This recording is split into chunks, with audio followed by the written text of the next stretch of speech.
What's up, everyone? Welcome to the Early Wedge. My name is Nejad. I'm joined by Mike McClure. Rick is traveling, so he'll be with us later in the week. Mike, I just saw you on Primetime Pregame on CBS Sports HQ. Either you or me are the busiest people at SportsLine. Actually, it's definitely you, but I'm on the podium. How you doing today? Doing well, Sia. Just finished that show with you on Primetime Pregame. Was with you early this morning on the Early Edge as well. Good news. We cashed the tennis bet this morning. We gave Mike Trout over 1.5 total bases a little bit ago on Primetime Pregame. 3-run homer in his first at bat. Things are going well here, and we're going to carry that over in to this tournament.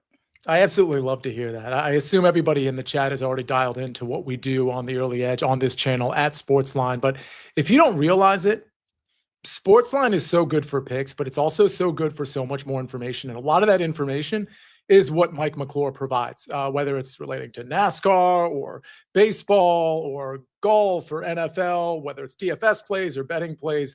Mike, you really do it all. And we've got Josh on the ones and twos saying, hit the like button if you could, and make sure you're subscribed to this SportsLine channel. Mike, we've got a new course, not a new tournament. It's the RBC Canadian Open, but it's certainly a new course. Before we get into the DFS plays, I think this course is a bit of an unknown for a lot of different people. Almost everybody, actually, that is experiencing this podcast doesn't exactly know what to expect. They know it's a par 70, 7,400 yards. I think, we're starting to learn the rough is probably going to be pretty thick as we see the official scorecard here, courtesy of Josh. A couple of par fives and only a couple of par fives on 1 and 18. I think that's interesting from a setup standpoint. Yeah. A decent amount of long par fours. Mike, I hate, so here's the thing. When we have new courses, we tend to not take a really hard stand, right? Because that would be a little ridiculous. With that said, I hate to give you a cop-out way that I'm approaching this before we get to the DFS board, but boy, does this seem like a pretty simple course.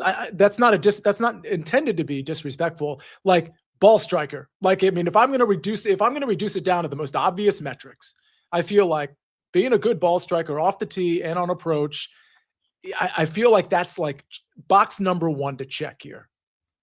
Yeah, I would say definitely box number one. You mentioned the layout, having just the 2 par fives, and then of course, the layout of them 1 and 18. I kind of like that when you've only got 2 of them. I think that's a fun way to spin it. But yeah, it's long par 4 after long par 4. I think it's off the tee play. Honestly, I know we talk about approach. Like approach is never not going to be important on the PGA Tour, but I really think that driving the golf ball itself here is really, really going to be important. Again, we're making some very educated guesses. We haven't seen these players in this caliber on this, course, but everything I'm seeing, I'm looking at driving distance. I'm looking at just off the tee, like strokes gained off the tee. I'll look a little bit at club head speed, as you did kind of mention some of that rough that we think we might see. And then we're going to talk about it many times throughout this, but strokes gained Canadian, I'm in on that one this week. If you are from Canada, you care about playing in the Canadian Open. Like generally speaking, we've seen that in the past, and I will lean into that a little bit here as well. All right, we got a lot of people in the chat, including Steve Murrin, who says, you better be a ball striker this week. I play the course all the time. It's only 20 minutes from my house. Makes sense. Steve, if you have any other special insight, I know we had somebody tweet at us earlier today that's going to be boots on the ground tomorrow, is going to address the rough and some of those other things. So we're this show, our Twitter accounts are going to be sharing that information. So make sure you're dialed in there. All right. Well, Mike, I don't see any reason not to get to the DFS pricing. And this is actually interesting for me because I took a glance at the DFS pricing, but because of how my day's set up, some of these prices will be a surprise. I even put together a team real quick just to see how Rory fits into lineups and things of that nature. But I do think this is today almost feels like a first look for me rather than how normally invested I'm in. And I think that's a good thing, actually. So I'll tell you what, before we get to the pricing, well, let's hear a quick word from our sponsors. When you need your sports news all the time, we've got breaking news to bring to you. CBS Sports HQ gives you a snapshot of all the sports that matter to you. When you need your sports in a snap, find it on CBS Sports HQ, streaming free anywhere you are. All right. We are back on the Early Wedge, brought to you by SportsLine, really. Part of the Early Edge programming. Let's put the pricing up here. And again, this is interesting for me because it's more of a first look for me than it normally is. Predictably, we're starting with, and by the way, this is all what you're seeing on the screen right now is courtesy of Rick Gaiman's website, rickrungood.com. Just really one of the best websites for this material in the game, if not the best. It's the best for me, but what's best for me isn't always best for everybody else. So I want to give my compliments to Rick, who is not on the show because he's traveling. Rory McIlroy at 11,900. There's three guys that join him in that 10,000 or above range. Canadian Corey Connors at 10,100, and a guy who looked like the guy we thought he was going to look like all 2025, Ludwig Oberg at 10,500. Mike, I'm curious what your thoughts are on Rory. I don't know if you've run any sort of like simulations. Is Rory showing up in a lot of those lineups? Are you willing to play Rory? The price certainly seems fair. The price is pretty fair. I think the answer to that question really comes down to how you, and as I say you, like you when you're talking about it, but the individual, like how you value Ludwig and Corey Connors, frankly. Mm-hmm. In this field and the strength of this field, that's the thing that we need to consider here, right? So we see Corey Connors and the discount at this point, like $1,800 to Rory. That feels about right if this were a more challenging field. And that's not to be disrespectful, and it's not to say it's not a good field, because it is a good field, but it is not a major championship field. And Corey Connors may very well be the second or third best player in this field. So my question that I'm getting to already is, do I need Rory, or can I start my lineups with Corey Connors and kind of move on? So right now I'm actually starting with Corey Connors. I'm going to get a little bit of Rory, but not as much as I thought. I really, so far, I'm not getting as much as I thought. And I think it's because the pricing, a lot of these guys that we had been playing in, the sevens, low sevens, high sixes are $8,000 or more right now. What about playing lineups that don't include anybody in the 10,000 range? Like, here's my point. If you're willing to bypass Rory in some lineups or all your lineups, it's always everybody's, preference, how contrarian you want to be. But I mean, I look at the 9,000 range and I don't think there's a big deal. Like, first of all, I'll say this about Ludwig. What I saw last week was very impressive, and I don't know that we're going to see that this week, but he's a guy in DFS that makes a ton of sense to me because of his ability to hit his ceiling. And so I think Ludwig is a guy I'm going to be willing to play, but maybe not play in the betting market. Like, I think his number's great, by the way. I think it's fair. I think it was 14-1 last time I checked. But I'm intrigued by playing Ludwig over, like, let's say a Corey Connors in DFS. But if I go down to this 9K range, I honestly feel like I could start lineups if I was willing to, under the premise that I've decided I'm going to fade Rory. Why can't I start lineups with Keith Mitchell at 9,100, Harry Hall at 9,200? I think is interesting. Your guy, Luke Clanton, like I could start a lineup with Keith Mitchell and Luke Clanton in this field, hoping that Rory is kind of whatever. And I feel like the difference between Mitchell and Clanton in terms of their upside, which is typically what we're looking for in DFS, it's not that different from Shane Lowry and Robert McIntyre and Taylor Pendrith. Yes, I completely agree. So that's the reason I'm just investigating everything as I've rerun them. I'm very high on Clanton. It's a classic spot for Clanton when you're talking about strokes gained off the tee, the driving distance, and just overall driving the golf ball, the long par fours. That's why I'm not getting a ton of Rory, because I do have good ratings on Corey Connors and Clanton. So Connors Clanton is what the computer kind of wants me to do so far to start. I think Ludwig is very interesting as well. On just raw skill set, he's priced very nicely. Right. Yeah. So, and just like raw skill set, strength of the field, like it's a really good Ludwig number. I'm going to be fascinated to see where his projected ownership comes in, because if it's not coming in as high as my computer will tell me that it should be, then I am going to probably have Ludwig and just fade Corey Connors there. And this is a classic week. We talk about this on FFT DFS. We talk about it here in FFT DFS. It's when I essentially fade a player, but bet them in an anytime touchdown market to essentially hedge and give you the ability to win both ways. Connors is a great candidate this week, and so is Rory. I am most like, if I don't get to Rory and DFS, I'm going to lay the minus 140 on Rory top 10. I like it. Yeah. Basically treat it like another DFS entry or like 2 DFS lineups, right? And just cover some of that, because there's a scenario where Rory finishes inside the top 10, but isn't even in the optimal lineup at his price point. If he finishes T7, right? Mm-hmm. So that's how I'm looking at playing this range. Right now it's Connors, but it could very easily flip to Ludwig, depending on the projected ownership. Yeah, really interesting. We are to be determined on our time for the Wednesday live chat, but we're working on that. That's just because of this week, because of my schedule and being near headquarters. But where that live chat is going to be, I hope you all dial in. You might want to turn your notifications on to Sportsline to make sure you catch that. But we'll promote it well before in terms of the time. I want to thank Jeff Stenberg for being in here. Sites 501, Farzad is in here. Tuber, I mentioned Steve Murin, Zach Kasenki. Rick Funcannon is in here. Thank you. Parker Norton is in here.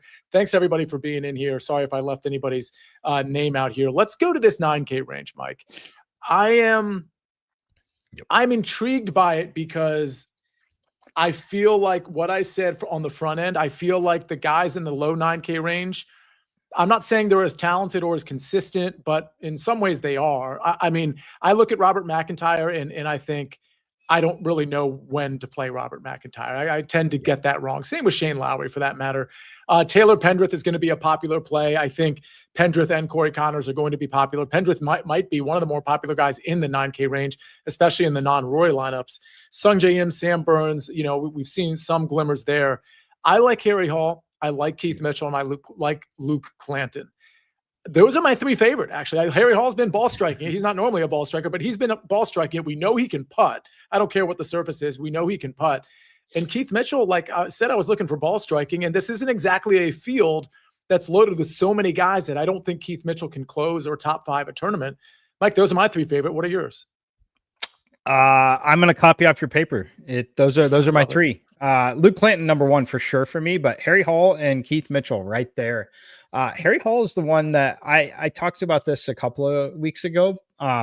If you guys are out there like playing different levels of contests and are always curious and wanting to see, where some of the higher stakes are, I would bet you that the ownership on Harry Hall is much higher in high stakes contests than low stakes contests this week. Just not quite the household name necessarily. And you see others, you'll see the Canadian like Taylor Pendrith take some of that ownership. I love Harry Hall here. Clanton will be number 1 in for me in this range and number 1 in overall. But I'm going to be living in this range quite a bit. I think that Shane Lowry would probably be my next. And the reason I would say Shane Lowry is my next there is just raw talent. Yeah. I think that, what you said at the start of the show really stuck out to me as well, because we don't know a lot. Like, we're talking here and I'm talking with confidence about how this golf course is going to play and the exact skill set you need. I still want just the best golfer, all around golfer, regardless of what their actual data says fits this course right now. Mm-hmm. In these situations, I want to back good golfers. And this field is not a major championship field. Shane Lowry, I think that enough people will play Clanton and some of these other guys. I think he could get squeezed a little bit on ownership. So I'll probably have a little bit of him here. It's such an interesting point you bring up as Japan enters the chat, says Grillo is winning this weekend. Just so you know, he says that for every single tournament Grillo is in. So don't actually play Grillo if you weren't already going to play him. Big Irish is in here as well, Darren Mercurio. So one thing about golf DFS, more than any DFS, Mike, is that, and I do this, we're all victims of it. There's a lot of galaxy braining going on where it's like, oh, I see the recent stats here, or I see his long iron play is good. And it's like, top 30 or whatever the case may be. When you get to an unknown course, I think you make such a good point. Just play the best golfers.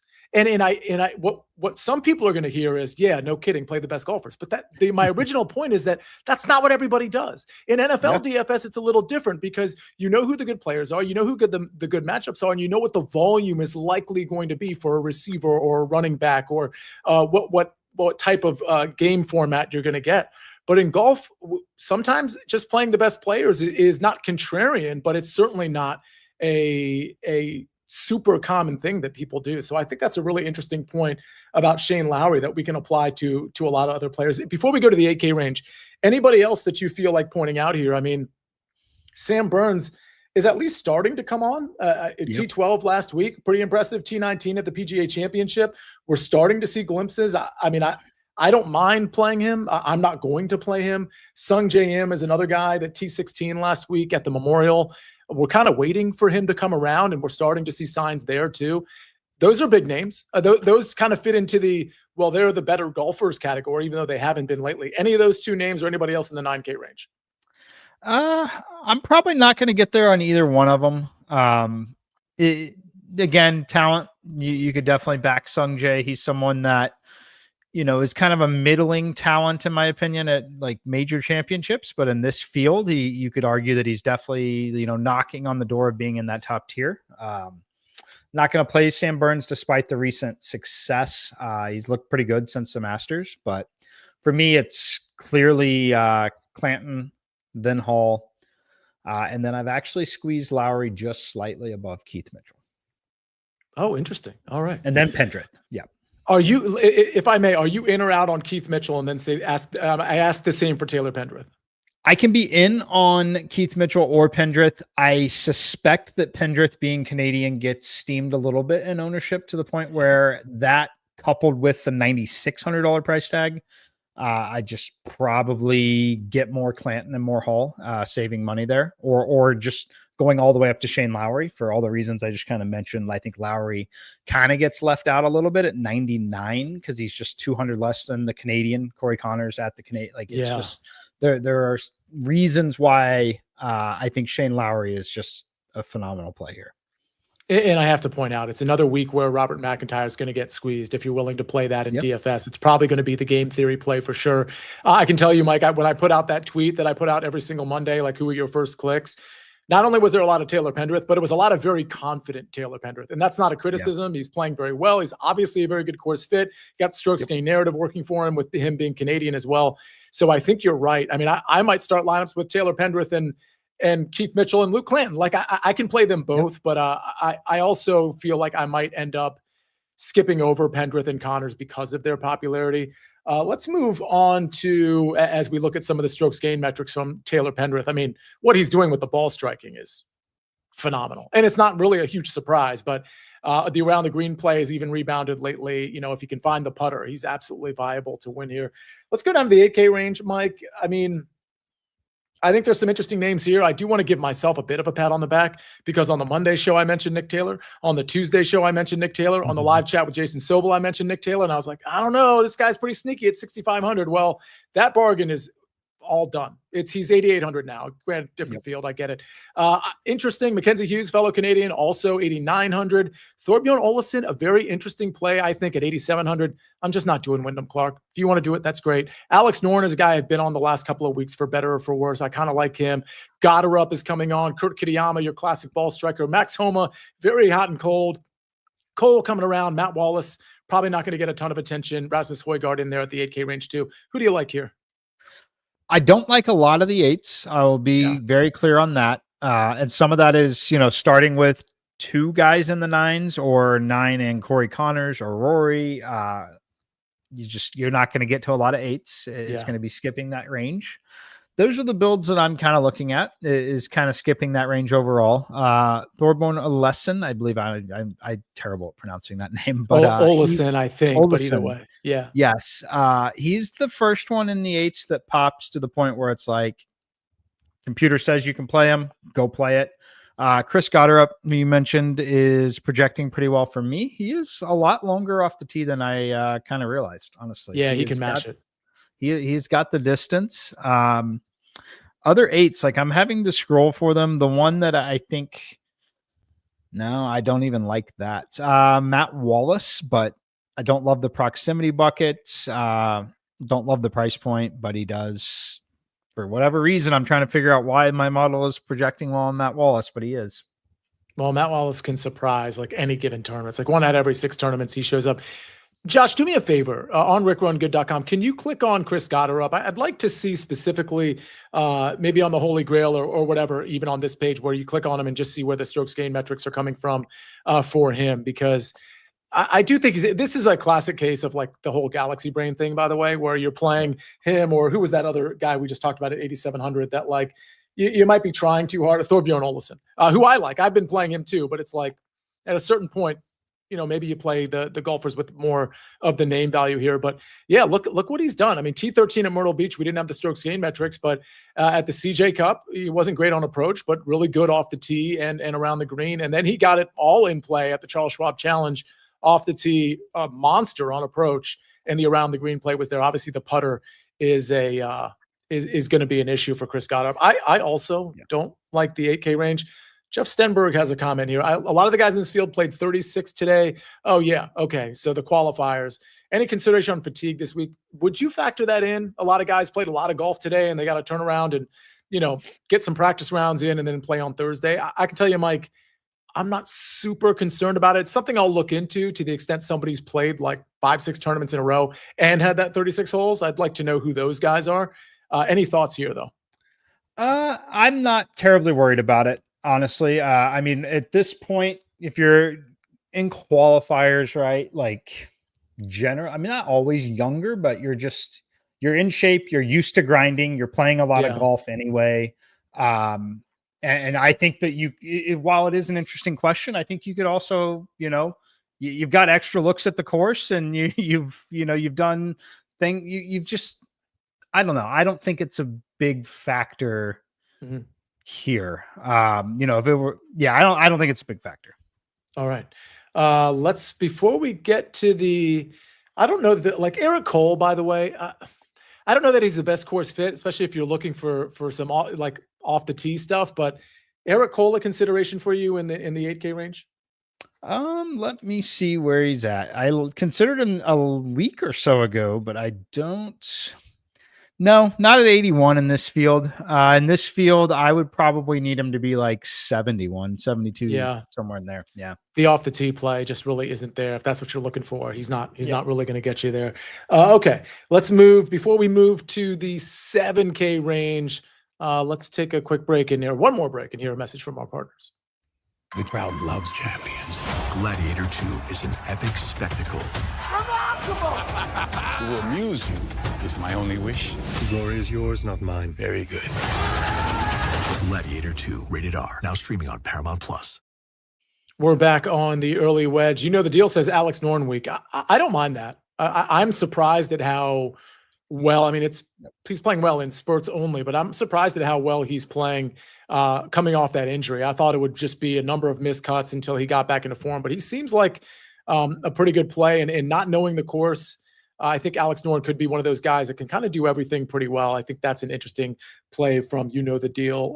Let's go to the 7K range. I'm not going to read off all these names because there's so many of them, but at the top of the board, guys that have my interest: Davis Riley, probably always in a field like this, probably always going to have some interest from me. Thomas Dietrich, very talented. Jake Knapp, I love. Just in general, I love, and I'm willing to play him here. John Kiefer, I know, is a guy that Jason Sobel mentioned on the Sunday show with Patrick. As I go down towards the 7,500 range, I mean, Ryu Hisatsune, Michael Thorbjornsen, who Jeff Stenberg loves, Alex Smalley's one of your guys, Ryan Fox playing well. I think the 7K range is pretty good. And Mike, before you give me a few names, I think if you don't play Rory and you try to go a little bit more balanced with a couple of 9K guys, especially the low 9K range, you can kind of fill your lineup with a lot of these guys that are in the mid to upper 7K range. And honestly, I think their upside and maybe their floors are about as good as some of those 8K guys. Your thoughts on the 7K range? Yes. Interesting. I'm still searching. Did Thorbjornsen withdraw? Ooh, that I don't know. If he did, it was, so Sites is asking. I'll check while you comment on it. He didn't as of a few hours ago because he looked like he was still in the field, but that's something I'm sure Josh is checking on now. Not that I know of. I think Michael Thorbjornsen is in the field. Okay. I saw something that he withdrew. Not a confirmed source, but not like, as long as it's not a Stenberg burner trying to get me, I don't know why we would be getting, tweets like that. So we'll see. I'm pretty sure that he's out though. I think Joseph Bramlett, the alternate, is taking his spot. So Okay. something to monitor because I liked him a lot, like Yeah. a lot, and I'll have to monitor it. So assuming that he is out, because that is what I have. Alex Smalley's number one for me. Yeah. Alex I thought you were Smalley gonna at say that. 7,600 stands out as a misprice in this field. Like we've seen some of these golfers where like, wow, look at that bump. Who was Nick Taylor, for example? Nick Taylor bumped up to 8,800 in this field, and Alex Smalley is somehow 7,600. He should be at least 8,000. So he's going to be in a ton of my lineups. Other 7K guys that pop right away. Castillo. Yeah. He drives the golf ball pretty well and doesn't really scare me in any other market or any other category. So I like him quite a bit. A guy I say this a lot, Gary Woodland. I think that he's got the length.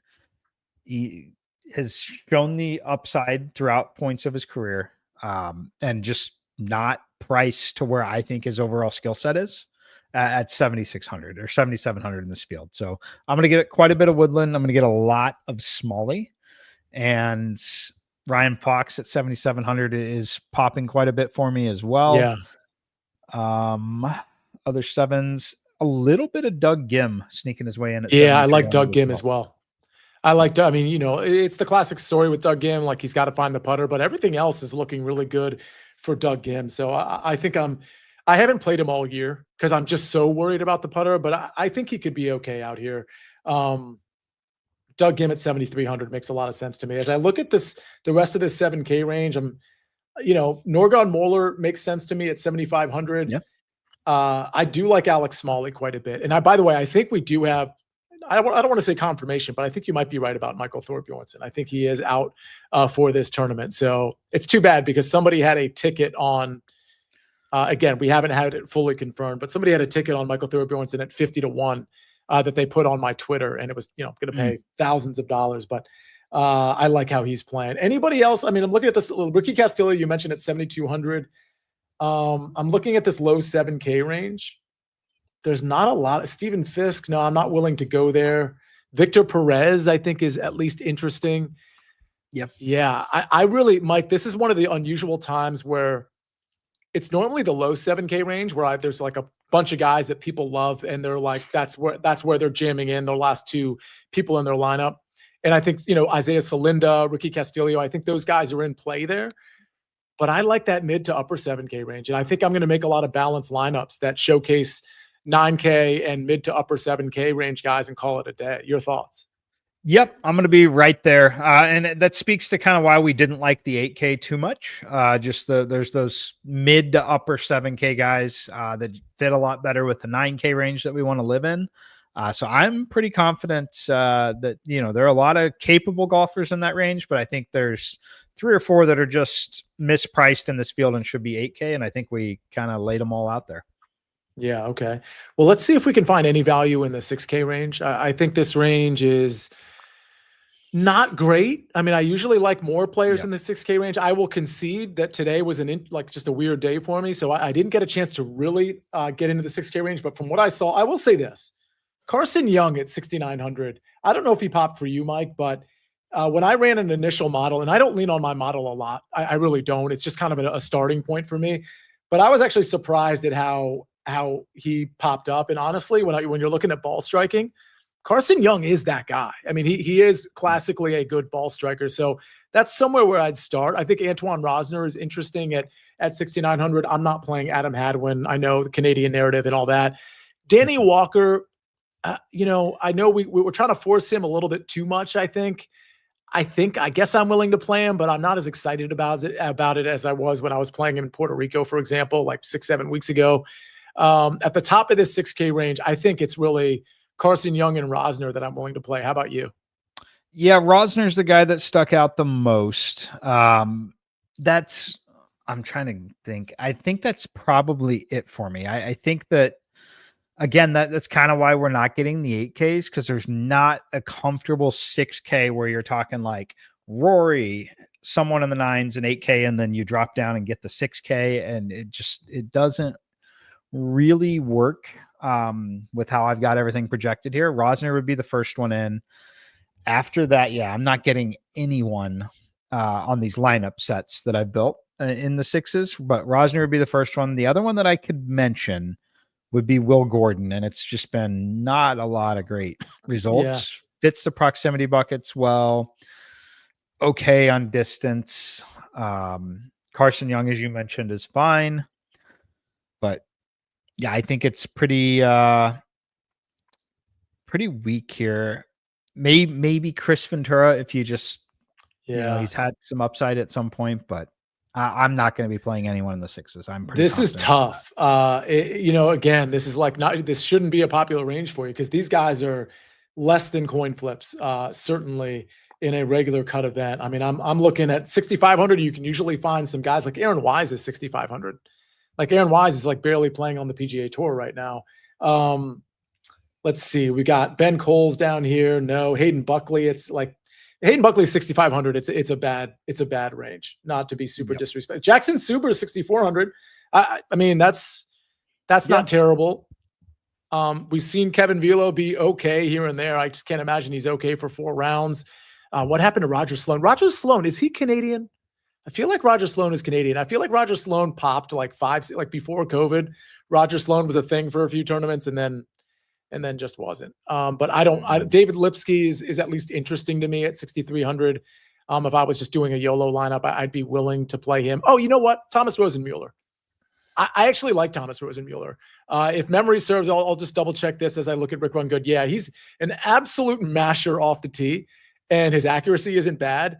Everything else is really sketchy for Thomas Rosenmueller, but there have been plenty of rounds on the PGA Tour where, granted, lesser tournaments, lesser fields, kind of like what we have here, where he's had a few good rounds that he's put together. So I think Thomas Rosenmueller, he'd be a guy, if he had the right tee time, I would be willing to sprinkle at 200 to 1 as a first round leader. I don't even know what those odds are, but it would probably be in that range.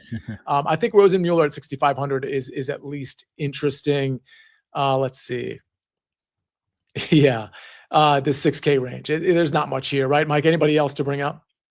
No, like I said, I like to create content. I like to help and do all that, but I'm not playing anybody in the 6K range this week. And that I think is a true statement, whether I'm playing 3, 5, 20, or probably even 100 lineups. It's not the normal 6K range, which is evident by guys like Nick Taylor being $8,800 in this field. It's just shifted a bit too much and it falls off a cliff. So, if you want to play one because you need to play Rory, I get it. Not the way I'm going to play it. Yeah, totally agree with that. There was a question about John Kiefer, obviously a newcomer. I know that Jason Sobel was kind of big on him. He was in the sense of just betting him and just trying to strike gold with some sort of, ladder play on John Kiefer and the finishing position markets, things of that nature. He's 7,800. So it's not a 6K range guy. I mean, he's priced up. But I do think that speaks to what his talent level is likely to be. Is John Kiefer showing up in any of your lineups, Mike? He's not. And it's just the price point, right? So it's 7,800. It should be a good signal. It's one of those situations where if he's priced that way, you should probably take notice because you still may be getting a discount if we think that he should be priced that way. But I'm going to play Smalley and Doug Gim at 7,600 and 7,300. And if Kiefer beats me, then fine. And if he plays great after round 1, you can always look to live bet him in certain situations. But at 7,800, I wouldn't be too worried about not having him in your DFS lineup. There's so many guys in that specific range that I love. Yeah. For example, I'm probably willing to play Davis Riley, although I need to deep dive that a little bit more. I'm definitely willing to play Thomas Dietrich. I've kind of always had an affinity for him. I certainly have an affinity for Jake Knapp, even though he's not playing well. But it's been a minute since. Let's see, what was the last he played? Oh, he played the Charles Schwab Challenge. I thought his last tournament was the PGA Championship, so he got cut from both of those events. But again, I'm willing to play Jake Knapp. We mentioned John Kiefer. You talked about Gary Woodland. Ryan Fox is in that range. Alex Smalley. I mean, there's like 5 or 6 guys that I think I'm very much willing to play. So John Kiefer is just not, especially since he's probably going to catch some ownership because his name's being thrown around a little bit. It's not like it's going to be nothing, but yeah, it's going to end up being a no for me on John Kiefer. All right. Well, Mike, let me ask you this before we close shop here. How about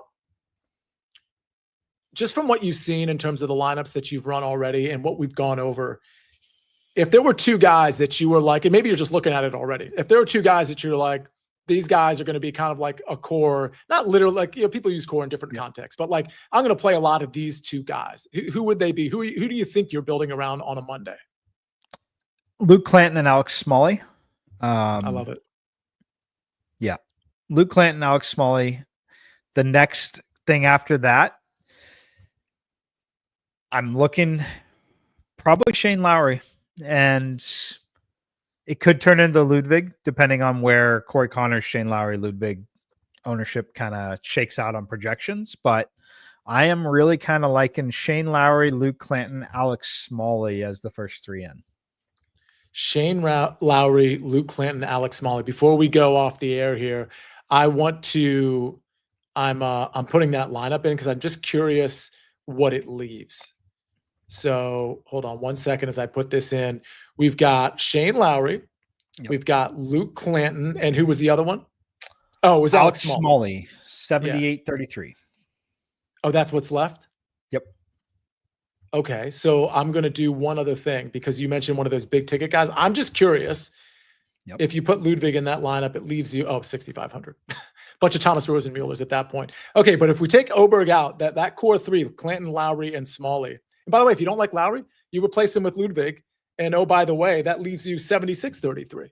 So if you have a strong opinion on Lowry or Oberg, 76-33 is plenty to play with. And I think that's a fine core, whether you go Ludwig there or whether you go Lowry with Smalley and with Luke Clanton. I mean, there's tremendous upside with all 3 of those guys. And Mike, just remind everybody, we're not looking for floors here. We're looking for ceilings. We are looking for ceiling here. You can still build a lineup with a lot of ceiling that has a strong floor collectively. But yeah, every individual player, like I'm looking for as much upside as possible here for sure. So there was a question on Ryo Hisatsune. I should say Hisatsune. We've been playing him and he's been really good. T6, T37 over his last 2. He has some Canadian Open experience. Of course, it's not at TPC Toronto, but I don't mind Jack Fisher. I don't mind Ryo at all. He doesn't exactly fit into the narrative that I'm looking for, which is kind of being more of a slightly more of a distance guy off the tee. I don't think you need that here. I just think it's just more of a preference for me. But the ball, he's been good. I'm probably not going to get to him, but I don't mind the play Jack at all. And I'm going to have to look at him, give him a second look based on that question. All right, Mike, any closing thoughts before we get out of here?